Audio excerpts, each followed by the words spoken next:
So, Dan, in looking back over the about 15 years or so of Cosmoetica, you've had a number of writers, some of whom are still with you, such as myself, and some of whom who have, come and moved to other things or whatever. And I was wondering if you could reflect a little bit retrospectively over the time. I know that we're recording this as a way of looking forward to future commentary. But I was wondering if you wouldn't mind just glancing over your shoulder a bit back in time, if there's any patterns that particularly take your attention, any writers that particularly take your attention, any reviews that are being noticed now from earlier on, from your hits. All of a sudden somebody will dig something up and share it to Facebook or tweet it or whatever. If you could speak to that, please. Well, I think the thing that will stand out the most, above the fray, the nail that will get hammered down, is probably going to be either the written interviews or some of these video interviews, say in the next 5 or 10 years. Some of my poems, certainly, I've gotten people who wanted to repost them on websites. Every so often, someone sends me a link of something I wrote that someone else has put on Tumblr or one of those kinds of websites. As I think I said, probably the most one of the two essays probably stick out the most in my mind as the most quoted. I do remember I wrote an essay back in '05 about the bullshit of the Iraq War, because initially I thought that, well, if they did have WMDs, that might have been justification. After it became clear, after 6 or 12 months, I wrote this essay, and it's probably my 7th or 8th most popular web page. It's against the Iraq War, and I do remember that I got an email. I forget whether it was Australia or New Zealand. There were protests against the Iraq War back in '04, '05, and I thought, wow, that's interesting.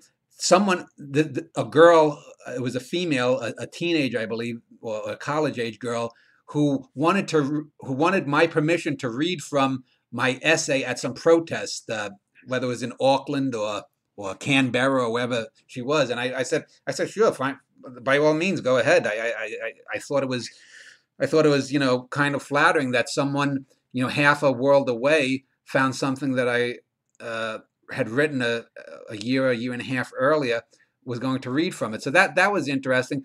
The other one that I find that I've found interesting is I did an essay on conspiracies about the JFK conspiracy and people who believe in UFOs and gray rapist aliens. And I had a section in that where I had quoted from some guys who had done some research that sort of debunked the idea that the shot, they were debunking some of the claims in support of the Warren Commission.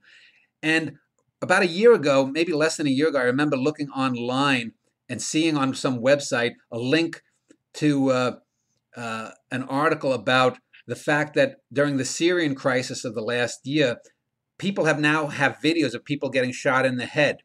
And there was the old theory that JFK's head moved back, it moved backward and to the left, as in the JFK film, whereas if it was coming from Oswald, it would have had to move his head forward. And you see slowed down in the Zapruder film that his head did move forward a little bit, but he was actually bending towards Connolly, and then you see it go backwards. Now, this 12 years ago when I wrote this essay that quoted these people said, no, that couldn't happen. But then I saw this website, and when you see these Syrian soldiers getting shot in the head from all different directions, their heads always move in the direction back, in the same direction as the bullet coming. So if the bullet is coming directly between the eyes, their head moves backwards. If it's coming from the front left, their head moves towards the back right.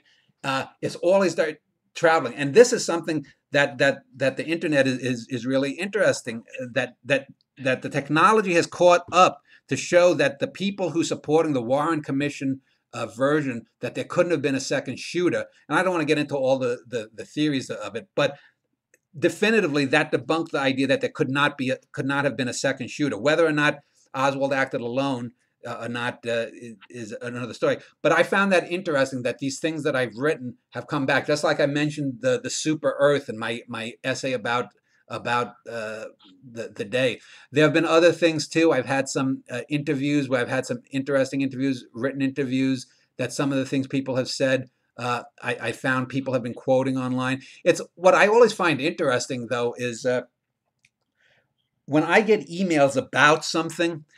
For example, I'll give you probably the best example is I interviewed Daniel Dennett, the philosopher. I did a written interview with him.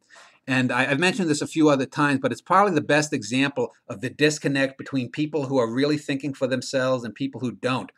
There was a portion of the interview with Dennett where I was talking about Dennett having sat back in 99 or 2000 on one of these millennial panels talking about the most important person of the last 1,000 years. And I was amazed when I saw him and Pinker and a few other famous guys, and they never mentioned Genghis Khan. To me, Genghis Khan, even though he's a mass murder and whatnot, is by far the most influential person of the last millennium. And the reason is because he had the most influence. If you took him out of the picture, China would have been different, the West would have been different, the Muslim world would have been different, everything would have been different, basically.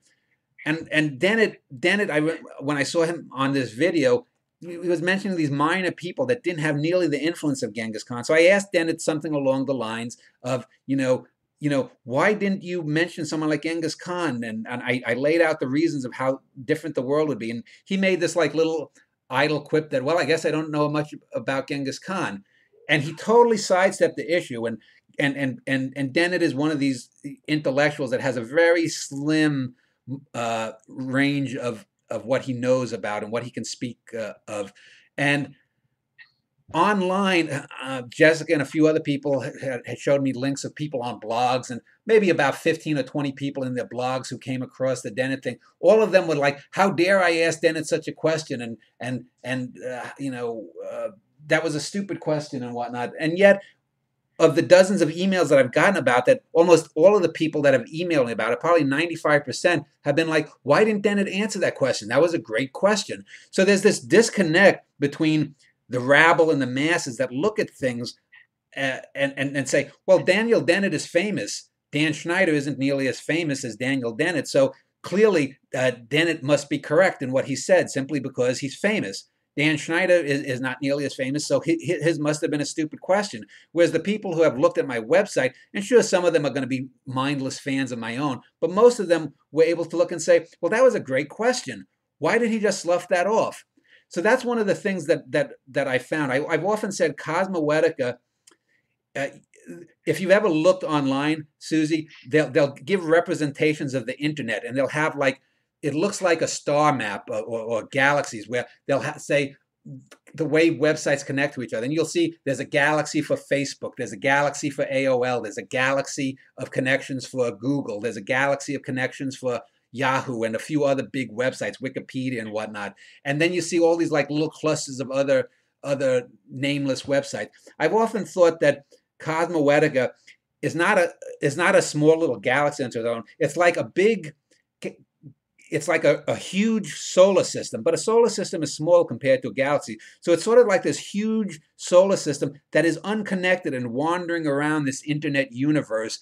And that a lot of the people who are the fans don't go to a lot of these, chat sites. They're not Twittering, they're not Instagramming, they're not whatever the other stuff is.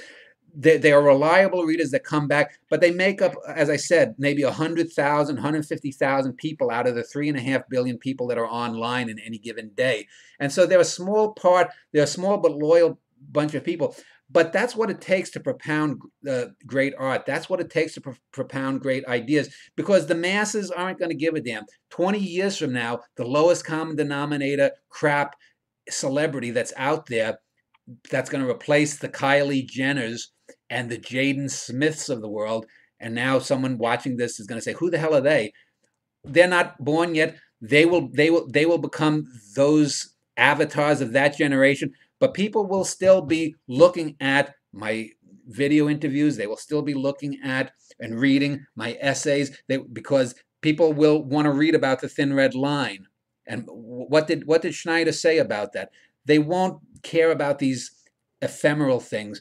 And that's I think, what, if you could say, a legacy of Cosmoetica is. I think that's the closest thing that I could say that the legacy is going to be, is that it will be seen as sort of this small oasis in this giant Sahara of crap. But the oasis can be ignored in its day. But when people come back and they look, they'll say, wow, that was some great little thing that was going there for however long I live from now. Another 15 years, let's say I live another 30 or 40 years, for 45, 50 some years, that thing was going there, and no one had ever done that before. Yes, the people have interesting websites. Yes, people have had websites that gain more than me. There's was that guy, the celebrity gossip guy, Perez Hilton. I'm sure he gets 10, 20, 50, 100 times more hits than I do in a day. But no one's going to care about his crap. Why would they? So I think that's the legacy, and I think that's the way it's going to be.